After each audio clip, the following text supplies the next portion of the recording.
Bonjour à toutes et tous. Donc, je suis Annabelle Castelin, membre de l'école du Pacte de pouvoir de vivre, et donc je vais assurer l'animation de ce webinaire.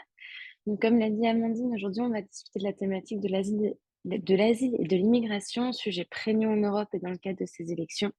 Et pour nous présenter ces thématiques, donc, je suis ravie d'accueillir deux spécialistes du sujet, Hélène Soupius-David et Laurent Delbos, responsables du plaidoyer respectivement à France Terre d'Asile et Forum Réfugiés. Ils reviendront sur le pacte sur la migration et l'asile que s'apprête à adopter l'Union européenne et ils présenteront les enjeux de ce sujet pour les élections à venir, ainsi que les propositions du pacte et les propositions de leurs organisations respectives. Et juste avant de commencer, petit rappel du fonctionnement, d'autant plus que vous êtes beaucoup. Donc, du fait du format webinaire de Zoom, vous ne pouvez pas activer vos micros et vos caméras. Je vous invite à écrire vos questions et remarques dans le chat tout au long du webinaire, même pendant la présentation. Et après une présentation d'une vingtaine de minutes, nous aurons un temps de questions-réponses et je relayerai vos questions aux intervenants. Voilà. Je transmets tout de suite la parole à Hélène Soupus-David pour la présentation. Merci. Merci beaucoup, Annabelle et puis ravie d'être là ce matin, et de savoir que vous êtes nombreux à vous connecter et à vous être inscrits. J'imagine que si vous êtes connectés ce matin, c'est que vous avez un petit peu entendu parler du pacte asile-migration, de l'Union européenne. L'objectif aujourd'hui, comme l'a dit Annabelle, c'est de décrypter, ce que c'est, mais on va s'en tenir aux éléments clés. On ne pourra pas analyser les 1410 pages de législation qui composent le pacte. Si vous voulez voir tous les textes, il y a un réseau européen qui s'appelle Odysseus, qui a compilé tous les textes et donc ça fait un document de 1400 pages. Le pacte, il est, alors ici, quand je vais parler du pacte, je vais parler du pacte asile-migration, même si on est dans le cadre du pacte du pouvoir de vivre, c'est pas tout à fait le même pacte. Le pacte asile-migration, il est largement mentionné par les candidats français, aux européennes et les candidats européens aussi dans la campagne. J'y reviendrai, beaucoup plus tard, mais pour une fois, c'est au moins un sujet, qui est à peu près logique d'aborder dans le cadre de la campagne pour les élections européennes, puisque on est vraiment sur une compétence européenne qui est partagée entre, l'Union européenne et les États membres. Alors surtout pour la partie asile, puisque une très grande partie de notre cadre législatif vient du niveau européen. Sur, le côté migratoire, il y a toute une série de domaines qui restent encore du domaine de la souveraineté des États membres. Par exemple, la politique, spécifique des visas ou de savoir qui on laisse rentrer, ou pas. Mais dans tous les cas, puisque, en Europe, enfin en Union européenne, et certains autres États membres, on est, globalement dans un espace de libre-échange et de libre circulation. En fait, très tôt dans la construction européenne, s'est posée la nécessité de coopérer sur les questions migratoires et aujourd'hui, cette coopération, elle est indispensable. Le pacte asile-migration, il a été, adopté par le Parlement, mais il n'est pas encore complètement adopté globalement puisque, les États membres doivent encore officiellement l'adopter. Il n'y a pas, un énorme risque qu'il ne soit pas adopté, enfin plutôt, on dirait dans l'autre sens, mais il faut encore que les États membres se réunissent au sein d'un conseil des ministres des affaires intérieures qui, aura lieu a priori à la fin, du mois de mai. Pour, adopter finalement ce pacte. Il y a un énorme enjeu de calendrier autour, de ces textes. Donc le pacte asile-migration, Laurent y reviendra, mais en fait, je vous ai dit, c'est 1400 pages de législation. En fait, c'est beaucoup, beaucoup de textes différents. Il y a un énorme enjeu de calendrier puisqu'en fait, il faut que tout soit adopté avant les élections. Sinon la nouvelle mandature, du parlement, mais aussi, de la commission, puisque ça se passe en même temps, devra repartir quasiment de zéro. C'est-à-dire que tout ce qui a été négocié, adopté, tomberait.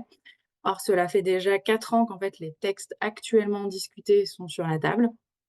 En réalité, ça fait près de 10 ans qu'une réforme de la politique d'asile et d'immigration est en cours, au sein de l'Union européenne, pour réformer ce qui porte le nom actuellement de régime d'asile européen commun, ou RAEC pour les intimes des arcanes européennes. Donc tout ça, en fait, remonte à 2015-2016. J'imagine que vous vous, rappelez, 2015-2016 qu'on a appelé la crise migratoire en UE. Ce qui, en fait, a amené cette surenchère législative, c'était l'incapacité pour l'Union européenne de gérer, à peu près 1 million de personnes arrivées via la Turquie et la Libye. Vous avez peut-être, encore en tête ces images, de sortes de caravanes humaines sur les routes des Balkans ou de personnes qui arrivaient avec, leur gilet de sauvetage sur les plages grecques. Hem, Nous, on a très vite appelé ça pas une crise migratoire, mais une crise de l'accueil, puisque, si on compare aux 4,5 millions d'Ukrainiens qui ont été, accueillis, en 2022 par l'Union européenne sans que ça crée, une quelconque crise, c'est bien montré que quand l'Union européenne arrive à se mettre d'accord, ils arrivent à gérer l'accueil même d'un nombre très important de personnes. Et c'est aussi à mettre au regard, je pense que Laurent vous en parlera aussi, a été ajouté dans ces textes, en plus des questions habituelles, du régime commun, des notions d'instrumentalisation, de crise, qui étaient là liées au fait qu'il y avait quelques centaines de personnes, qui avaient été, mmh, amenées aux frontières, des pays baltes, enfin de la Biélorussie et des pays, européens, frontaliers de la Biélorussie, dans une espèce de bras de fer, diplomatique, et tout de suite on a parlé d'instrumentalisation de crise, pour quelques centaines de personnes. En 2015, donc les États membres, en 2015-2016, les États membres ont demandé à la Commission de proposer, une réforme des textes existants pour à la fois permettre une plus forte harmonisation, mais aussi à l'époque, il y avait un enjeu, de solidarité entre États membres puisque, bah, les pays, aux frontières extérieures se sont retrouvés, en plein dans enfin en première ligne, pour gérer tout ça et on s'est rendu compte, enfin tout le monde s'est rendu compte, il y avait vraiment un constat partagé que tout ça ne fonctionnait plus, et qu'il fallait, arriver à faire évoluer, les textes. Donc au début, il y avait aussi le fait, par exemple, de réformer, le régime de Dublin, donc j'imagine le nom évoque, quelque chose pour beaucoup, qui fait peser sur les pays de première entrée la charge principale de l'accueil des demandeurs d'asile. Heu, on a vu au fil de ces 10 ans et puis encore plus ces 4 dernières années, qu'au final, les États se sont de plus en plus concentrés sur, la question de la gestion des frontières extérieures, la question de la gestion des crises, en oubliant un peu, pourquoi le système ne fonctionnait pas vraiment à la base, et pourquoi, il y avait une nécessité d'améliorer le système et donc c'est comme ça qu'on arrive, au contenu du pacte actuel, que je vais laisser Laurent vous présenter. Merci Hélène, bonjour à toutes et à tous. Donc, on va continuer cette présentation effectivement en rentrant un petit peu dans le fond du sujet pour présenter de quoi on parle quand on parle de ce pacte. Alors tout d'abord, comme l'a indiqué Hélène, le pacte c'est 1400 pages, c'est 9 textes qui ont été adoptés, donc un ensemble de textes extrêmement important. Alors, il y a déjà certain défi à résumer tout ça en 10 minutes, mais en tout cas, ce qu'il faut comprendre déjà sur la forme, on va dire, c'est qu'on est sur un ensemble qui est d'une complexité énorme, qui questionne du coup la mise en œuvre de ce texte. C'est-à-dire que c'est une complexité juridique est très importante, la première interpellation que ça cause chez nous, acteurs de la société civile, c'est de se dire comment on va pouvoir appliquer correctement ce texte, nous, juristes, comment les administrations, comment les juridictions vont pouvoir appliquer ce texte au regard de sa complexité. Et c'est parfois des contradictions, des fois des choses qui sont très difficilement, voire pas du tout compréhensibles, sur comment tout ça va se mettre en œuvre. Donc on a encore beaucoup d'inconnus à ce stade. On a les textes sous les yeux, on les analyse au mieux, mais on a encore beaucoup d'inconnus sur la mise en œuvre. Donc tout ce que je vais vous évoquer, c'est pour l'instant très théorique. On a des textes, on ne sait pas exactement comment ils vont être mis en œuvre. Ce qu'on constate en tout cas, c'est une complexité et aussi, malgré tout, des marges de manœuvre importantes qui sont laissées aux États. Donc ça pose aussi question puisqu'il y a au départ un objectif d'harmonisation, d'avoir un régime d'asile qui fonctionne mieux aussi dans son aspect commun dans l'Union européenne. Et là, on voit que dans les textes, en fait, il y a beaucoup de choses qui sont sujets à interprétation et qui vont sûrement poser des questions dans la mise en œuvre entre les différents États. Donc ce pacte sur l'asile et la migration, comme je disais, c'est un ensemble de plusieurs textes. Je ne vais pas rentrer dans les détails de tous les textes, c'est très complexe, c'est très technique. Je vous donne juste quelques grandes lignes pour bien comprendre quelle est l'idée générale de cette réforme. Donc, tout d'abord, on a un changement important et un nouveau règlement qui est proposé dans ce pacte, qui est le règlement filtrage. Le règlement filtrage, ça consiste à prévoir un dispositif donc de filtrage, hein, c'est comme ça que c'est traduit en français. C'est pas très heureux hein, quand on parle d'être humain de parler de filtrage, mais en tout cas c'est comme ça que le texte est libellé. Donc le filtrage, ça veut dire que toute personne qui sera appréhendée au moment d'entrer dans l'Union européenne, donc on parle notamment des personnes qui arrivent par voie maritime, les bateaux qui arrivent, etc. Donc toutes les personnes qui arrivent et qui sont interpellées au moment d'une entrée irrégulière dans l'Union européenne. C'est-à-dire que ça ne concernera pas hein, les personnes qui viennent avec un visa touriste, etc., mais les personnes qui arrivent dans l'Union européenne, qui sont interceptées aux frontières, mais aussi les personnes qui sont appréhendées sur le territoire de l'Union européenne. Donc c'est un champ d'application très large. Eh bien, ces personnes-là seront soumises à une procédure de filtrage. Une procédure de filtrage, c'est la possibilité pour les États de placer les personnes dans des lieux d'enfermement pendant une durée maximum de 7 jours, pendant laquelle on sera déterminé, enfin, il y aura un contrôle à la fois un contrôle sanitaire sur la situation des personnes et un contrôle sécuritaire pour vérifier la situation de ces personnes qui arrivent. Donc là, enfermement, 7 jours. Et là, c'est premier gros point d'alerte, hein, et quand on parle dans l'intitulé de ce webinaire, la question des droits fondamentaux, là, ça nous interpelle aussi parce qu'on arrive sur un système qui, si on se projette un petit peu, pourrait amener à un système d'enfermement massif aux frontières de l'Union européenne. Comme on l'a déjà connu hein, il y a quelques années, Hélène évoquait 2015-2016, il y a eu des systèmes qu'on a appelés des hotspots, hein, donc des centres qui ont été créés en Italie, en Grèce, qui sont encore en place, notamment en Grèce aujourd'hui, et qui dysfonctionnent complètement hein, en termes de procédures juridiques, en termes de conditions d'accueil, etc. Donc on a un système hotspot qui fonctionnait mal, et là qu'on va reproduire à grande échelle à travers ce règlement filtrage qui va obliger les États de première entrée principalement, mais pas seulement, à créer des lieux d'enfermement dans lesquels vont être placées les personnes interpellées en situation irrégulière à leur entrée ou lors de leur séjour sur le territoire pour vérification sanitaire et sécuritaire. Et pour ces personnes, ce délai de 7 jours sera aussi un délai dans lequel sera posée la question de savoir qu'est-ce que vous voulez faire comme démarche. Est-ce que vous voulez vous régulariser votre situation au titre du travail, par exemple? Est-ce que c'est une question comme ça? Ou est-ce que vous voulez demander l'asile? Si les personnes veulent régulariser leur titre de leur séjour et qu'elles n'ont pas d'entrée régulière, on va les orienter rapidement vers une procédure de retour vers leur pays. Procédure de retour qui permettra de garder les personnes 12 semaines supplémentaires dans ce lieu d'enfermement. Si les personnes demandent l'asile, pour une partie d'entre elles, elles pourront rentrer sur le territoire pour demander l'asile, mais une autre partie importante sera notamment les personnes qui ont dont la nationalité a un taux d'accord assez peu élevé dans les années passées. Eh bien, ces personnes seront maintenues dans les lieux d'enfermement, là aussi pendant une période de 12 semaines maximum, pour mener la procédure d'asile. Là aussi, point d'alerte, hein, les procédures d'asile dans un lieu d'enfermement, ce n'est pas des conditions adéquates pour bien examiner les craintes en cas de retour, notamment pour les personnes qui sont vulnérables, les personnes qui peuvent avoir besoin d'un accompagnement, peuvent avoir besoin de temps, de conditions d'accueil, etc. Donc, 12 semaines pour la procédure d'asile. Et si les personnes, on voit leur procédure rejetée, on enchaîne avec une procédure de retour qui permet aussi de garder les personnes 12 semaines, comme j'ai dit tout à l'heure. Donc là, on pourrait avoir des périodes d'enfermement très longues, hein, 7 jours plus 12 semaines, plus 12 semaines, c'est des périodes maximum que j'évoque là, qui du coup aboutiront à ce qu'il y ait des milliers de personnes qui seront enfermées dans des lieux dont on ne sait rien encore, hein, dans la configuration, la gestion, les moyens humains, les budgets, qui va gérer ça, comment, etc.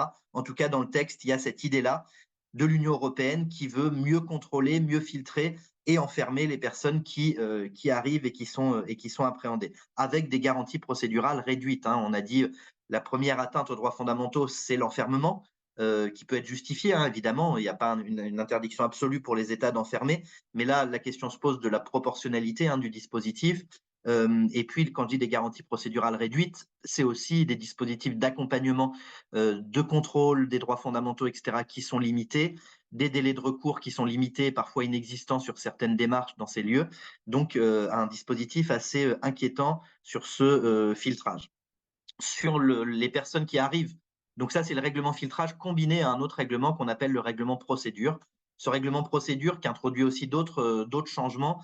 J'en cite un rapidement, c'est le développement dans ce règlement procédure de la notion de pays tiers sûr, qui pourrait aboutir à ce que les États rejettent plus facilement les demandes d'asile, les juges irrecevables quand les personnes, on identifie qu'elles sont passées par un pays tiers à l'Union européenne, la Turquie, la Tunisie, le Maroc, la Serbie, des pays qui sont avant l'arrivée dans l'Union européenne, qu'on considérait comme étant des pays sûrs dans lesquels on pourrait renvoyer ces personnes sans même examiner leur demande d'asile.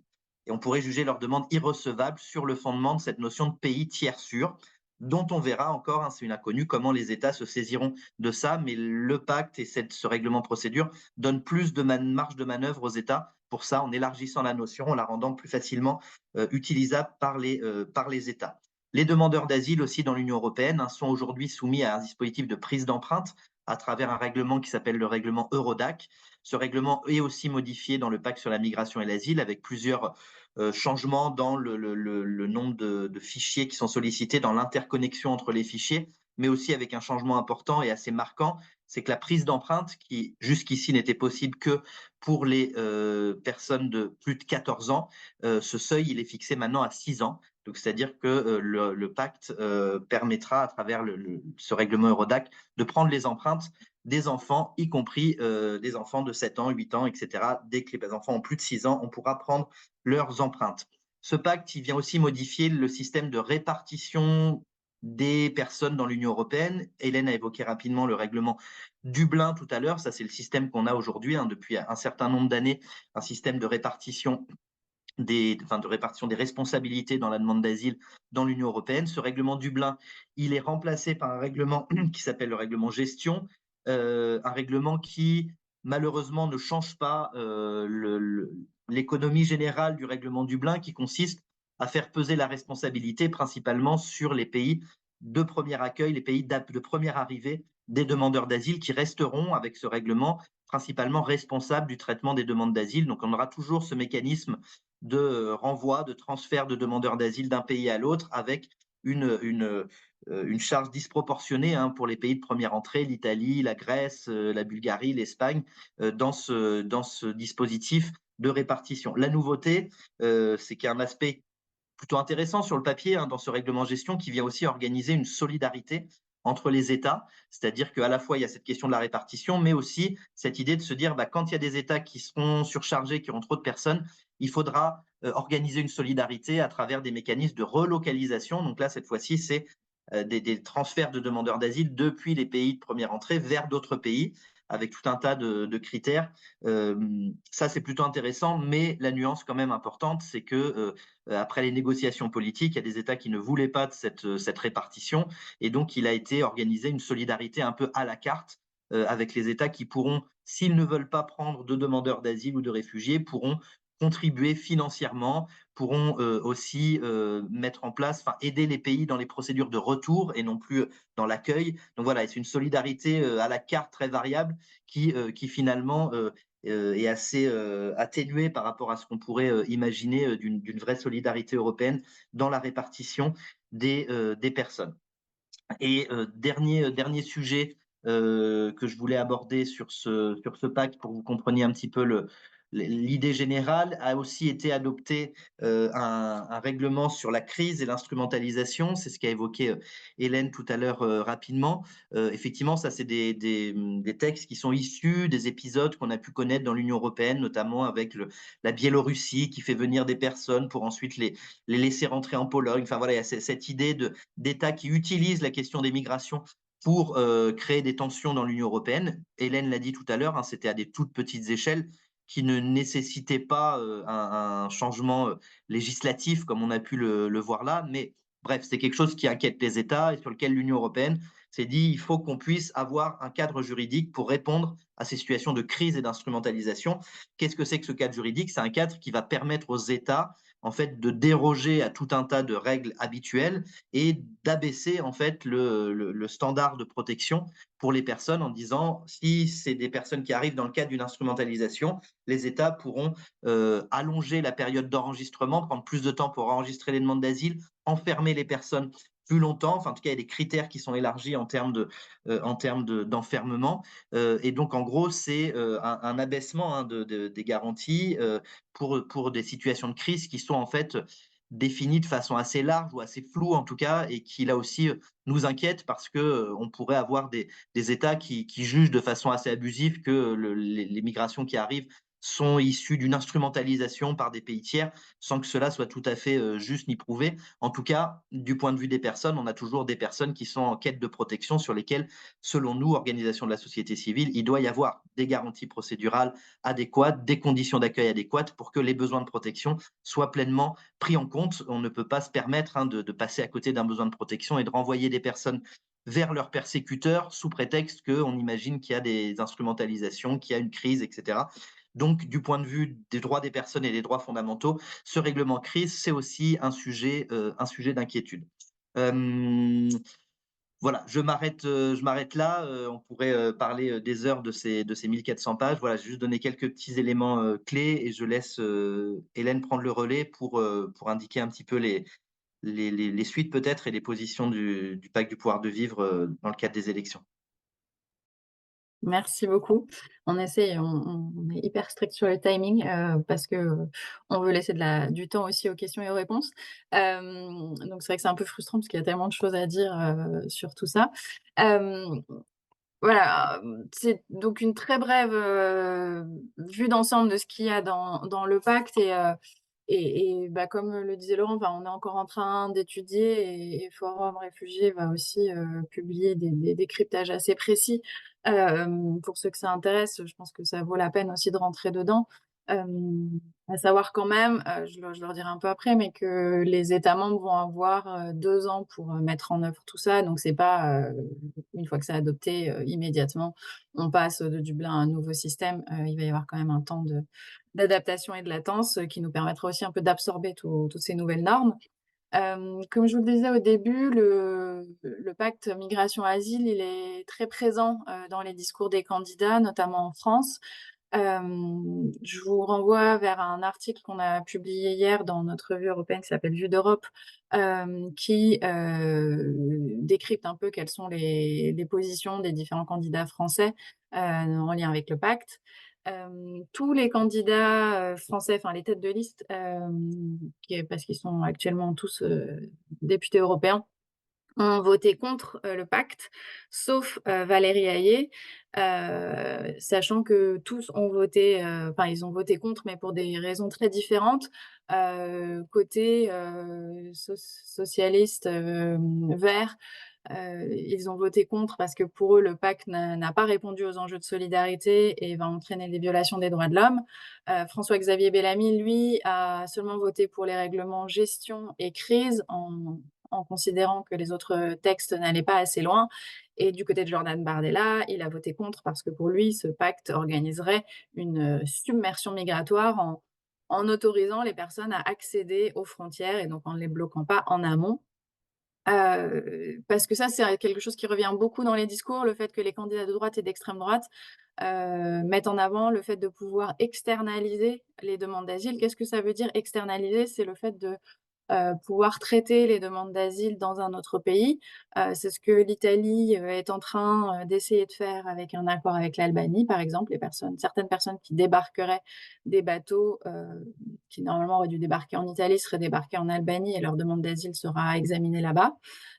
C'est ce qu'a prévu de faire le Royaume-Uni avec le Rwanda, ou l'externalisation, c'est aussi de faire en sorte que des pays, d'où partent les personnes, du type l'Égypte, la Tunisie ou autres, retiennent, les personnes, qui souhaitent venir en Europe. Hem Et c'est ce que, côté droite, extrême droite, ils utilisent l'expression de double bouclier. Donc c'est l'idée d'avoir à la fois des contrôles aux frontières extérieures de l'Union européenne, mais aussi, de pouvoir contrôler les frontières intérieures, ce qui n'est pas dit directement, mais remet quand même en cause, de manière assez fondamentale les principes de Schengen et de l'espace de libre circulation. Dans le cadre du pacte du pouvoir de vivre, nos 61 organisations ont développé des propositions sur beaucoup de sujets en lien avec les européennes, tous les sujets qui animent le pacte du pouvoir de vivre. J'ai un peu du mal avec les 2 pactes. Et sur les questions migratoires, ces propositions s'articulent, autour de 3 idées principales. La première, c'est la nécessité de mettre en place des opérations de sauvetage en mer au niveau européen. Et aussi, c'est complémentaire, mais c'est pas seulement lié au sauvetage en mer, de mettre fin à la criminalisation de la société civile qui vient en aide aux migrants et notamment aux frontières, puisqu'on le voit de plus en plus dans différents pays.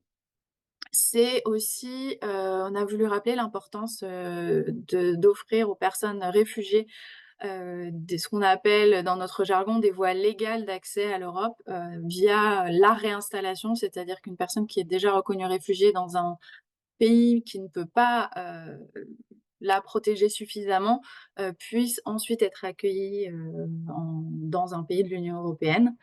Et la dernière proposition, c'est la mise en œuvre de manière harmonisée, mais aussi avec des standards assez hauts, des normes européennes.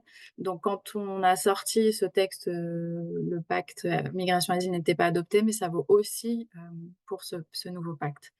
Quand on reprend nos positions et qu'on regarde ce qu'en disent les candidats, on voit que la question du sauvetage en mer n'a été abordée au cours de débats et de prises de parole, sachant que tous les programmes ne sont pas encore publiés, que par Marie Toussaint et Raphaël Glucksmann. Et que la question des voies légales, réinstallation ou d'autres voies légales, est vraiment un des plus grands absents des prises de position. Raphaël Glucksmann a parlé de voies légales, mais plutôt en termes de travail. Et l'extrême droite et les républicains, eux, considèrent plutôt qu'il faudrait presque fermer les frontières. Je vois que notre temps est compté. Juste pour terminer, sur nos positions, France Terre d'Asile et Forum Réfugiés, on est aussi membre d'un réseau européen qui s'appelle ECRE, le Conseil européen pour les réfugiés. On a des positions assez similaires et donc on a publié un communiqué de presse au moment des publications du vote au Parlement européen où on avait appelé à voter contre ce pacte pour les raisons que Laurent a évoquées de dégradation des conditions d'accueil et des frontières. On a aussi soulevé que le pacte ne répond pas aux faiblesses du régime actuel et que les conséquences risquent d'être désastreuses. Comme je le disais au début, les États membres ont 2 ans pour mettre en œuvre tous ces textes d'une extrême complexité et aussi parfois d'un grand flou. Les sondages qui annoncent l'extrême droite et la droite assez fortement gagnantes des élections européennes au niveau européen fait craindre une mise en œuvre qui va être encore une fois pas sur l'harmonisation, mais plutôt de manière très disparate, probablement une volonté d'utiliser les mesures dérogatoires et focaliser beaucoup sur les frontières, alors qu'il y a quand même des gros besoins sur le territoire européen. Donc là, pendant ces 2 ans, il faudra aussi rester vigilant sur la mise en œuvre prévue, sur ce que les États ont prévu de mettre, comment ils ont prévu de mettre en œuvre tout ça. Et il y aura sûrement, on peut déjà l'imaginer, un contentieux assez important parce que ces textes sont complexes, parce que ces textes sont pas précis.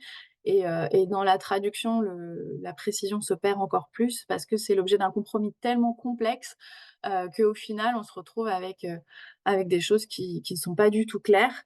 Et je pense que là, aussi, les organisations de la société civile auront probablement un rôle dans ces efforts de précision par le juge de ces éléments.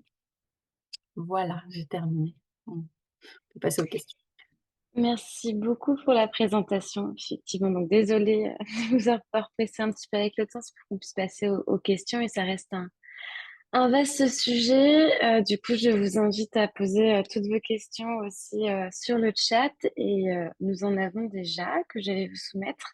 Alors, je vais en regrouper 2 qui portent sur les centres d'enfermement. Donc, il y en a une sur quelles sont les garanties humanitaires, sanitaires et sécuritaires pour les personnes mises dans les centres d'enfermement, et une autre qui demande si, selon le règlement filtrage, les enfants pourront-ils être détenus dans ces lieux d'enfermement. Alors sur les garanties, il y a assez peu de choses dans les textes actuels. Il faudrait que je reprenne précisément les termes pour vous répondre un peu précisément. Globalement, il y a assez peu enfin, il y a pas de dispositifs d'accompagnement en tant que tels, hein, qui sont prévus par des acteurs de la société civile ou autres. Donc, ce sera un peu à voir comment ça se met en œuvre. Tout ça, hein, comme l'a dit Hélène, il doit y avoir des textes ensuite, qui doivent avoir des textes type textes réglementaires qui doivent préciser certaines choses, donc qui sont pas forcément des choses précisées au niveau législatif pour l'instant. Donc, on n'a pas encore tous ces détails sur la mise en œuvre et comment tout ça, quelles seront les garanties qui pourront être apportées dans ces lieux. Nous, la préoccupation qu'on a, c'est sur aussi l'accompagnement juridique, hein, dans ces lieux, c'est-à-dire qui sera aux côtés des demandeurs d'asile et des personnes qui arrivent pour les orienter vers leur procédure, pour leur permettre de faire valoir leurs droits. Et sur ça, le règlement filtrage est assez pauvre. Il y a un mécanisme de contrôle des droits fondamentaux qui est prévu, mais là aussi qui est assez flou et qui ne remplace pas un mécanisme d'accompagnement en tant que tel au quotidien pour les personnes. Donc assez peu de choses sur ce sujet-là. Et sur la question des enfants, oui, les enfants pourront être soumis à cette procédure de filtrage. Après, il est prévu, hein, des possibilités enfin, des personnes qui ne devraient pas normalement être soumises ensuite aux procédures d'asile à la frontière, notamment. Donc, c'est-à-dire que les personnes qui sont mineurs non accompagnés, alors les mineurs en famille pourront rester avec leur famille dans ces lieux d'enfermement, y compris pour les procédures d'asile, jusqu'à 12 semaines, comme je disais tout à l'heure, procédure de retour.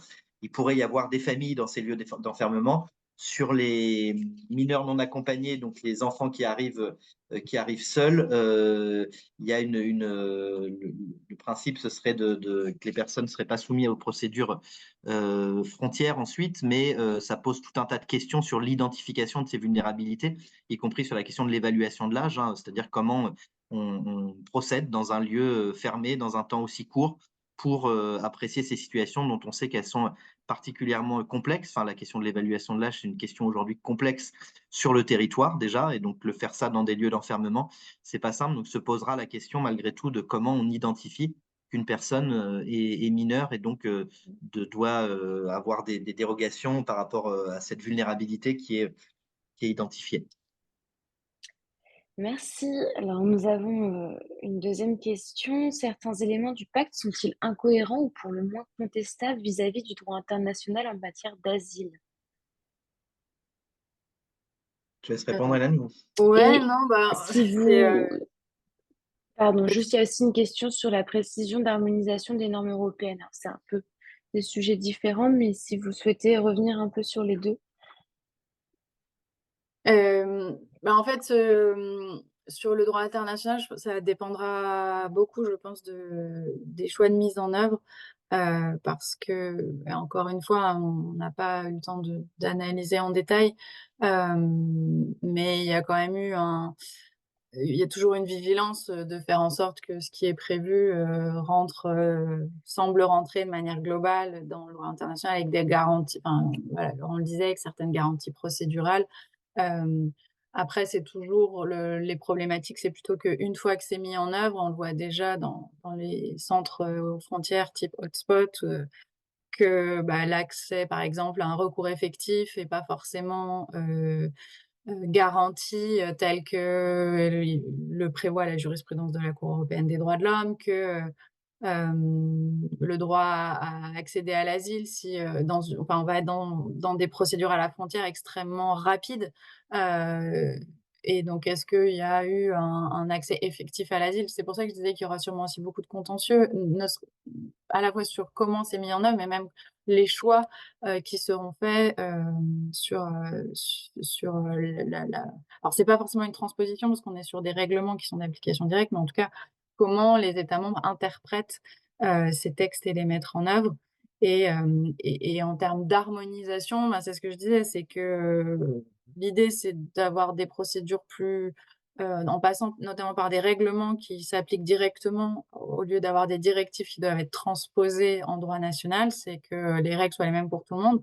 Mais à la fois parce que certaines dispositions ne sont pas précises, mais aussi du fait de toutes les dérogations qui sont prévues dans les différents textes, comme Laurent le disait, on va plutôt à l'encontre d'une harmonisation, puisqu'il pourra y avoir beaucoup de choses sont un peu à la carte, peuvent être déclenchées, et puis en fonction du nombre de personnes qui arrivent. Il y a des espèces il y a des équations, des péréquations à faire, ce qui va plutôt à l'encontre de l'idée d'harmonisation.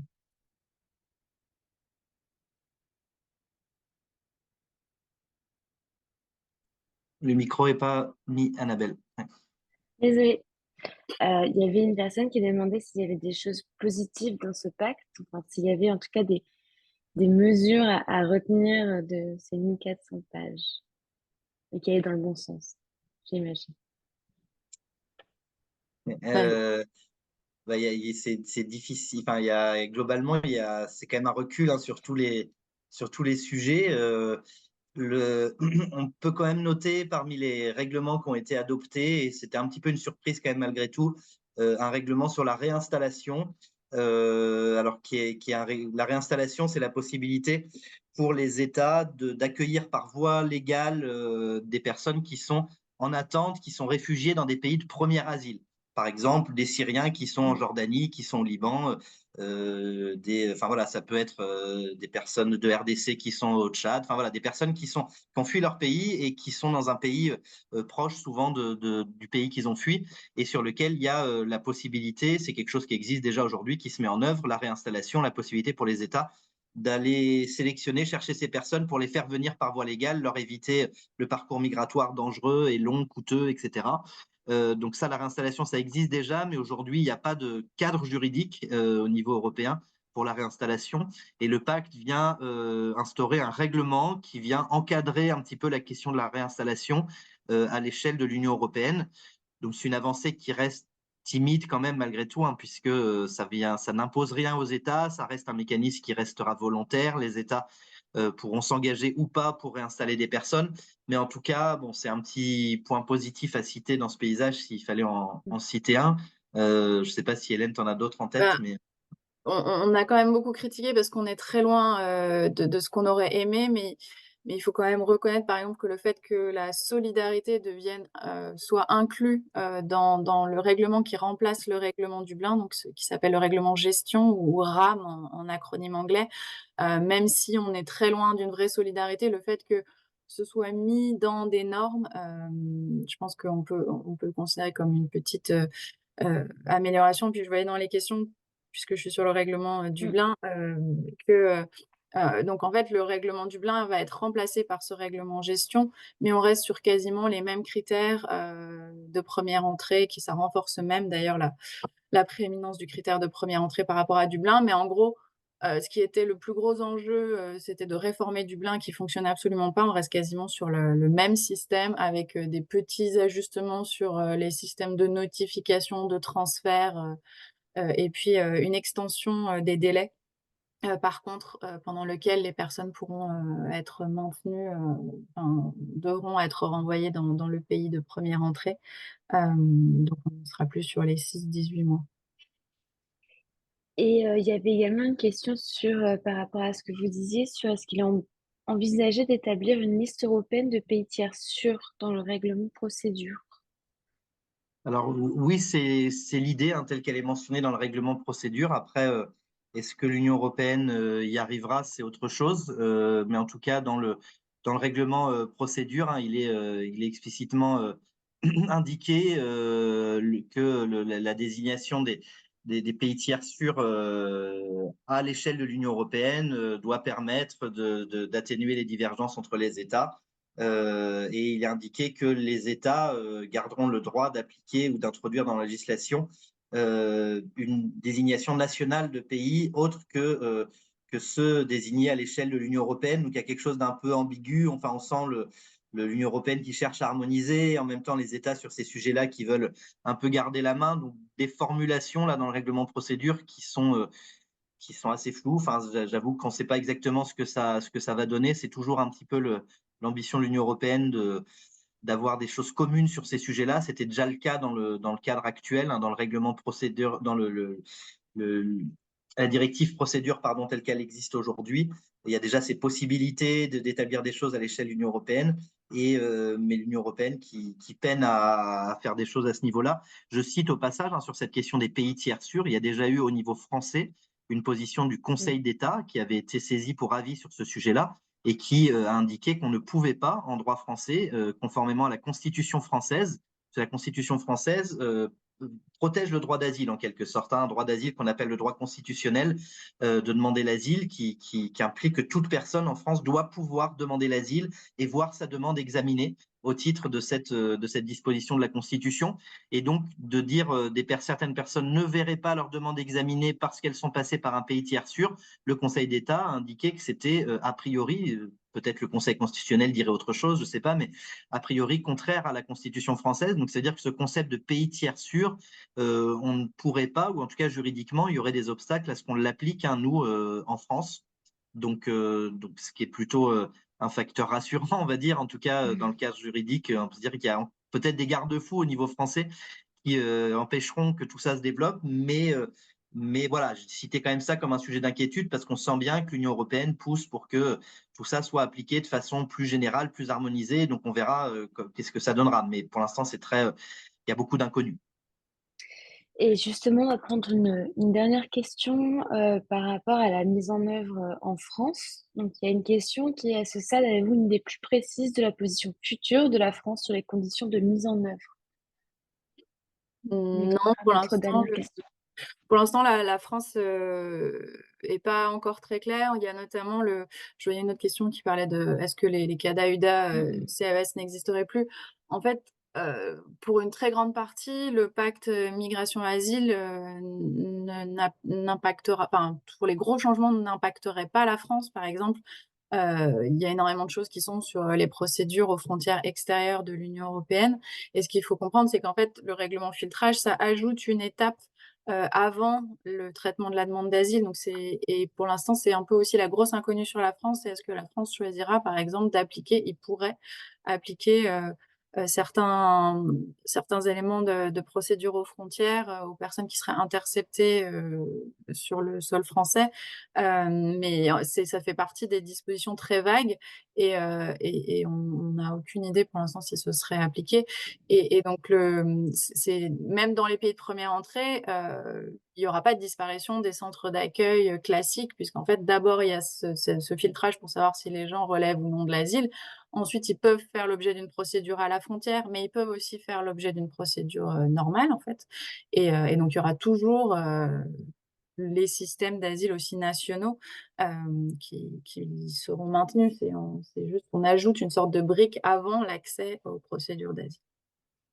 C'est vrai que j'étais assez vite, hein, sur ma présentation, mais effectivement, comme le dit Hélène, la procédure d'asile dans un lieu d'enfermement, etc., ça ne concernera pas tout le monde. Au terme des 7 jours maximum de filtrage et d'enfermement, alors déjà, comme m'a dit, on ne sait pas qui sera exactement concerné. À minima, les personnes qui seront interceptées à l'entrée dans l'Union européenne, mais peut-être d'autres personnes appréhendées aussi sur le territoire. Mais en tout cas, ça, c'est 7 jours maximum. Et à l'issue de ces 7 jours, les personnes qui demandent l'asile, pour une partie importante d'entre elles, elles seront orientées vers une procédure d'asile sur le territoire dans les conditions actuelles, hein, donc pas avec les conditions, les centres d'accueil, etc., tels qu'ils existent aujourd'hui. Le risque peut-être, c'est de voir moins de personnes arriver sur le territoire si la procédure de filtrage se met en place de façon un petit peu active par les États avec des applications un peu strictes et généralisées. On pourrait avoir beaucoup de personnes qui sont retenues et qui sont maintenues à la frontière pour leur procédure d'asile, mais aujourd'hui, on n'a pas de visibilité là-dessus, encore une fois. Et en tout cas, il n'est pas question que tout le système d'accueil des demandeurs d'asile actuels disparaisse. Il concernera peut-être moins de monde, on va dire, si le filtrage amène à garder plus de gens dans les dispositifs frontières. Mais c'est très difficile à dire. Mais en tout cas, pour répondre à la question, effectivement, il n'est pas prévu que tout ça disparaisse. Il y aura toujours une partie importante des demandeurs d'asile qui seront admis sur le territoire et qui pourront y faire leur demande d'asile dans les conditions actuelles. Merci beaucoup. Donc, il est 9h30, donc on va mettre fin à ce webinaire. Merci beaucoup pour vos réponses et votre présentation. J'espère que vous avez apprécié cet échange. Vous pourrez retrouver le replay dans vos boîtes mail ou sur le site internet dans la journée ou demain. Si vous souhaitez aller plus loin, je vous invite à lire les propositions du pacte pour les élections européennes et à vous rendre sur les sites de France Terre d'Asile, pardon, et du Forum Réfugiés qui sont très complets à ce sujet. Avant de nous quitter, je vous encourage également à vous inscrire pour les prochains webinaires. Donc, le 16 mai, avec la Fondation pour la Nature et l'Homme et la Fondation Abbé Pierre, un webinaire portera sur la thématique Réussir le ZAN en réduisant le mal logement, c'est possible. Et le 30 mai, donc deuxième webinaire de cette série en vue des élections européennes qui portera sur le pacte vert. Et je vous invite également à vous inscrire à la newsletter du pacte sur le site internet afin d'être au courant de la tenue des prochaines sessions. Très bonne journée à toutes et tous. Merci beaucoup pour votre présence ce matin et à bientôt.